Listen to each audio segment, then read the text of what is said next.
Praise the lord అండి. బాగున్నారా?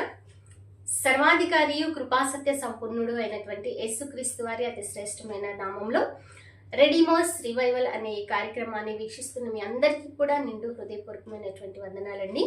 అలాగే జన్మనిచ్చిన తల్లిదండ్రులకు, నా యొక్క ఆత్మీయ తల్లిదండ్రులకు, అలాగే కుటుంబానికి, సంఘానికి హృదయపూర్వకమైన వందనాలు. ఈ సమయంలో సృష్టిలో మొదటిది అనేటటువంటి విషయాన్ని మనం ధ్యానం చేసుకుంటూ వస్తున్నాం. అయితే మొట్టమొదటిది ఆశీర్వాదం గురించి, రెండవది మొదటి మానవుని గురించి, మూడవది మొదటి కవిత అనే దాని గురించి మనం ధ్యానం చేస్తాం. నాలుగో విషయాన్ని మనం ధ్యానం చేద్దాము. లేఖన భాగంలో ఆదికాండ గ్రంథంలో మనం చూసినట్లయితే ఇక్కడ 4వ అధ్యాయము 26వ వాక్యంలో షేతునకు కుమారుడు పుట్టెను, అతనికి ఎనోషు పేరు పెట్టెను. అప్పుడు యెహోవా నామమున ప్రార్థన చేయుట ఆరంభమైనను. దేవునికి స్తోత్రం, హల్లెలూయా. ఇక్కడ మొట్టమొదటి ప్రార్థనను మనము చూస్తూ వస్తున్నాం. ప్రార్థన ఆరంభమైనది అనే విషయాన్ని లేఖనంలో మనము చూస్తూ వస్తున్నాం. అప్పటి వరకు మనము చూస్తున్నట్లయితే బైబిల్ గ్రంథంలో ఆదాము హవ్వమ్మల దగ్గరకు, అలాగే కయీను దగ్గరకు కూడా యేసుక్రీస్తు ప్రభువారు లేక ఆ తండ్రి అయినటువంటి దేవుడు వారితో సంభాషించడాన్ని మనం చూస్తూ వచ్చాం కదండి. ప్రతి చల్లపూట వారితో సహవాసం చేయడానికి వచ్చారు అని చెప్పి అంత మాత్రమే కాదు, కయ్యను కూడా నీ తమ్ముడైన హేబేలు ఎక్కడా అని చెప్పి మాట్లాడినట్టు లేఖనంలో మనం చూస్తూ వస్తున్నాం. అయితే మొదటిసారి మానవుడు దేవుణ్ణి సమీపించడాన్ని మనం చూస్తున్నాం. అందుకనే ప్రార్థన అనేటటువంటి విషయాన్ని ధ్యానం చేస్తున్నట్లయితే ప్రార్థన అంటే దేవునితో సంభాషణని, అలాగే వాక్య ధ్యానము దేవుడు మానవునితో సంభాషణ అని చెప్పి చెప్తూ ఉంటారు. అంత మాత్రమే కాదు, ప్రార్థన అంటే మానవుడు తన హృదయాన్ని దేవుని దగ్గర కృమ్మరించుకునుట అని చెప్పి తెలియపరుస్తూ వస్తుంటారు. అంత మాత్రమే కాదు, మానవుడు తనకున్నటువంటి ప్రతి బాధ కావచ్చు, వేదన కావచ్చు, సంతోషం కావచ్చు, ప్రతి విషయాన్ని కూడా దేవునితో పంచుకునుట మనము చూడగలుగుతూ ఉంటాం ఈ ప్రార్థనలో. అలాగే దేవునితో బలమైన బంధాన్ని కలిగి ఉండటానికి కూడా లేఖనంలో మనము చూస్తూ వస్తుంటాం. అయితే ఈ సమయంలో ప్రార్థన ద్వారా మనకు కలిగేటటువంటి ప్రయోజనాలు ఏంటి అని చెప్పి ఒక 10 మాటలు నేను మీ ముందు ఉంచుతాను. వాటిని వివరించను, కానీ మనం ఆలోచన చేసి వాటిల్లో నుంచి మనము ఏ విషయాల్లో మనం ఎంతవరకు దేవునితో మనం కొనసాగుతూ వస్తున్నామో ఒకసారి జ్ఞాపకము చేసుకుందాం. మొట్టమొదటి విషయం మనం చూసినట్లయితే ప్రార్థన ద్వారా మనము దేవునితో సహవాసము చేయగలుగుతూ వస్తుంటాం. సహవాసము చేస్తున్నప్పుడు అందుకనే అంటారు, నీవెవరో, నీ ఫ్రెండ్ ఎవరో చెప్పు, నీవెవరో నేను చెప్తాను అని అంటూ ఉంటారు కదండి. అందుకనే మన సహవాసం అయితే తండ్రితోనూ, కుమారునితోనూ, పరిశుద్ధాత్మతో ఉండాలి అని చెప్పి వాక్యము సెలవిస్తున్నటువంటి ప్రకారంగా మనం ప్రార్థన ద్వారా దేవునితో ఎక్కువ సహవాసాన్ని పెంచుకుంటాము. తద్వారా ఆయన మన యొక్క జీవితాల్లో పరిపూర్ణతకు మనను నడిపిస్తారు. రెండో విషయం ఏంటంటే, మనం ఆయనతో సహవాసము చేస్తున్నప్పుడు, ప్రార్థిస్తూ సహవాసం చేస్తున్నప్పుడు ఆయన మనలో చేసేటటువంటి మేలు ఏంటంటే పరిపూర్ణంగా దేవుణ్ణి అర్థము చేసుకునగలుగుతాం. మూడో విషయాన్ని మనం చూసినట్లయితే, ప్రార్థించినప్పుడు మన ప్రార్థనలకు జవాబును పొందుకుంటూ వస్తాం. నాలుగో విషయాన్ని మనం చూసినట్లయితే, మనం నడవవలసినటువంటి మార్గాన్ని ఆయన నడిపించేటటువంటి వారిగా. అందుకని స్టీవెన్ బ్రదర్ గారు ఒక పాట రాశారు కదండి, నడిపిస్తాడు నా దేవుడు శ్రమలోనైనా నన్ను విడువడు అని చెప్పి ప్రతి సమయంలో చేపట్టి వెన్నుతట్టి నడిపించేటటువంటి దేవుడుగా ఆయన ఉండటాన్ని మనం చూస్తూ వస్తున్నాం. అంత మాత్రమే కాదు, ఐదో విషయం ఏంటంటే, లోక ఆకర్షణల నుంచి మనం విడుదల పొందుకోవడానికి ఉపయోగపడుతుంది. అందుకని ఒక భక్తుడు అంటారు, ప్రార్థన పాపాన్ని చేయనివ్వదంటండి, పాపము ప్రార్థనను చేయనివ్వదంట. లోకము మన జీవితంలో ఏలుబడి చేస్తున్నప్పుడు మానవుడు ప్రార్థన చేయలేడు, దేవునితో సహవాసము చేయలేడు. ఈ తలంపులన్నీ కూడా లోకం మీదే ఉండటాన్ని మనం చూడగలుగుతుంటాం. అందుకని లోకంలో ఉన్నదంతయు శరీరాశ, నేత్రాస, జీవపు డంబము అని చెప్పి లేఖనము సెలవిస్తుంది.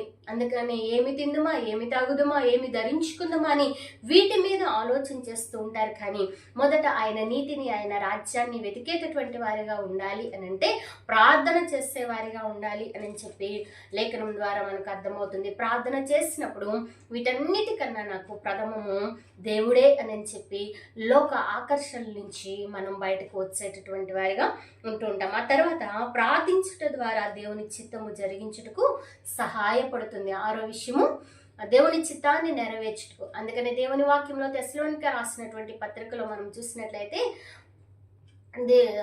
దేవుని చిత్తము నెరవేర్చేవాడు నిరంతరము నిలుచును అని వాక్యం సెలవిస్తుంది. కాబట్టి మనం ఆయనతో నిరంతరము ఉండేలాగున మనం ప్రార్థించేటటువంటి వారంగా, అంత మాత్రమే కాదు ఆయన చిత్తాన్ని ఎరిగి. అందుకనే దావీదు మహారాజుని గురించి మనం చూసినట్లయితే ఈయన నా చిత్తానుసారుడు అని చెప్పి సెలవు ఇవ్వటాన్ని మనము చూడగలుగుతూ వస్తుంటాం. అలాగే మరొక మాటను చూసినట్లయితే ప్రార్థన ద్వారా అద్భుత కార్యాలను చూస్తూ వస్తుంటాం. కానీ చాలా మందిలో ప్రార్థన ద్వారా ఏమీ జరగటం లేదు అని అనుకుంటూ ఉంటారు. కానీ అంటే సరైన విధంగా దేవుణ్ణి ప్రార్థించలేకపోవడమే ఆ యొక్క అద్భుతాలను చూడడానికి, లేకపోతే చూడలేకపోవడానికి అవకాశము ఉంది అనేటటువంటి విషయము మనకు అర్థమవుతుంది.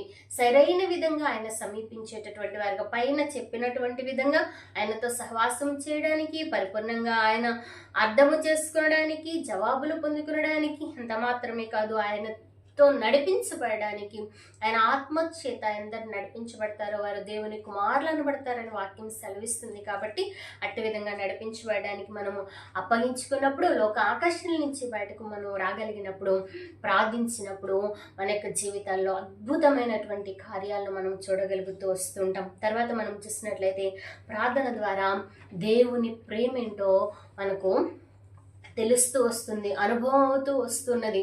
అందుకని మనం ప్రేమించేటటువంటి వ్యక్తితో మనం చూస్తూ వస్తుంటాం కదండి. ఎక్కువ సమయాన్ని గడపాలి అని చెప్పి వారితో మాట్లాడాలి, వారితో కూర్చోవాలి, వారితో సంభాషించాలి, ఇంకా చాలా స్పెండ్ చేయాలి, ఆ ప్రాంతాలకు వెళ్ళాలి. ఇలా ప్రేమించిన వారి గురించి తెలుసుకోవడానికి, వాళ్ళ టేస్ట్ ఏంటి, వారి ఇంట్రెస్ట్ ఏంటి, ఏ విషయాలు వాళ్ళు ఇష్టపడుతూ ఉన్నారు అనేటటువంటిది బాగా ధ్యానం అడుగుతూ వారితో ఉంటే ఇవన్నీ తెలుస్తాయి అని చెప్పి అనుకుంటూ ఉంటారు.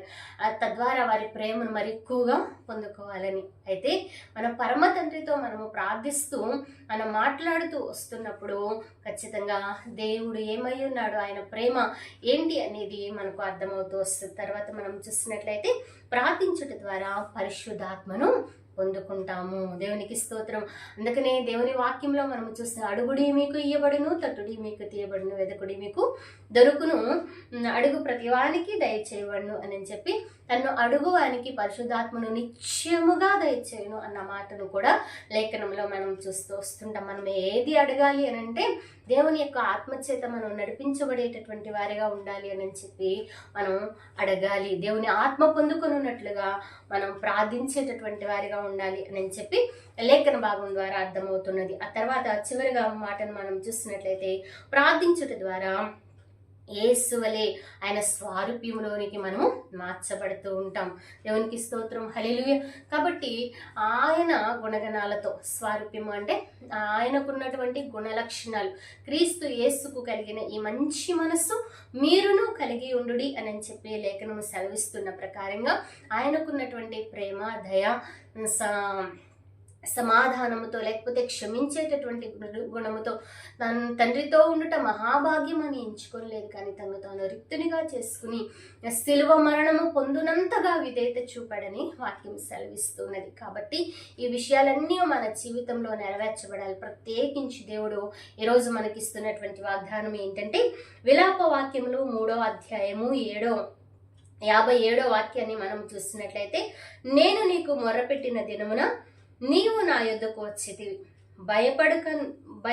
భయపడకుము అని నీవు చెప్పితివి. ప్రభువా, నీవు నా ప్రాణము విషయమైన వ్యాజ్యములను వాదించితివి, నా జీవమును విమోచించితివి. దేవునికి స్తోత్రం, హల్లెలూయా.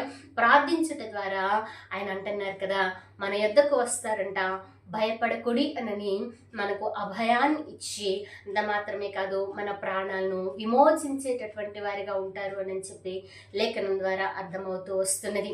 ఇంతకన్నా గొప్ప విషయం మానవునికి ఏమైనా ఉంటుందంటండి?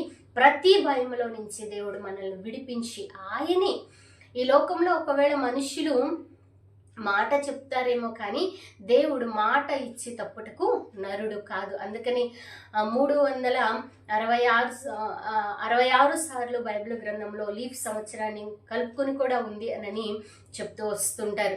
ప్రతి దినము మనతో భయపడకుడి అని చెప్పి ఆయన వాగ్దానం చేస్తూ వస్తున్నారంటండి. ప్రతి విషయంలో కూడా ఆయన మనకు తోడై ఉండేటటువంటి వాడు, మన ప్రాణాన్ని విమోచించేటటువంటి వారు. కాబట్టి ఆయన తోడును సహవాసాన్ని కోరుకున్నట్లుగా ఆయనతో సంభాషణ చేస్తూ, అంటే మనం ప్రార్థించేటటువంటి నిన్న లేఖన భాగంలో ఆయన మనకు రాసినటువంటి ప్రేమ లేఖ బైబిల్ గ్రంథం దాన్ని ధ్యానిద్దాము అని చెప్పుకుంటూ వచ్చాం కదండి.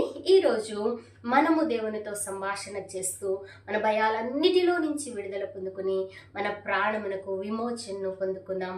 అతి కృప ఈ మాటలు వీక్షిస్తున్న ప్రతి ఒక్కరికి కూడా దేవాది దేవుడు అనుగ్రహించునుగాక. ఆమేన్. చిన్న ప్రార్థన అండి. పరిశుద్ధుడైన తండ్రి, మహాగణుడు, మహోన్నతుడు, మీకు స్తోత్రాలు. విత్తబడినటువంటి మాటలు మా అందరి హృదయాల్లో నీరు కట్టి ఫలింపచేయండి, ఆలోచన అనుగ్రహించండి. ప్రత్యేకించి నాయన మేము నీ పాద సాన్నిధ్యమందు నాయన నీ కృపాసనం యుద్ధకు ప్రతి క్షణము నా తండ్రి ప్రతి ఒక్క పరిస్థితిలో మేము చేరి నాయన ప్రతి భయం నుంచి విడుదల పొందుకున్నట్లుగా అయ్యా మీరు మా ముందుంచబడిన మాటలన్నిటిలో మేము సరిగా నడవగలగడానికి నీ కృపతో మీరు నింపండి, సహాయమును దయచేయమని ప్రార్థిస్తూ, అలాగే ఎవరైతే నా తన మీ స్తోత్రాలు ఏ విషయాల గురించి మీ సన్నిధిలో ప్రార్థిస్తూ వస్తున్నారో, మీ పాదాలను పట్టుకుంటూ ఉన్నారో వాటన్నిటిలో కూడా మీరే జయాన్ని అనుగ్రహించి సహాయమును దయచేయమని మమ్మల్ని మేము తగ్గించుకుంటూ మీ నామాన్ని హెచ్చిస్తూ ఈ చిన్న మనవులు మా కొరకు అతి త్వరలో రానయ్యున్నటువంటి యేసయ్య నామమున ప్రార్థించి అడిగి వేడుకను పొందుకుని నాము తండ్రి. Amen. Praise the Lord. May God bless.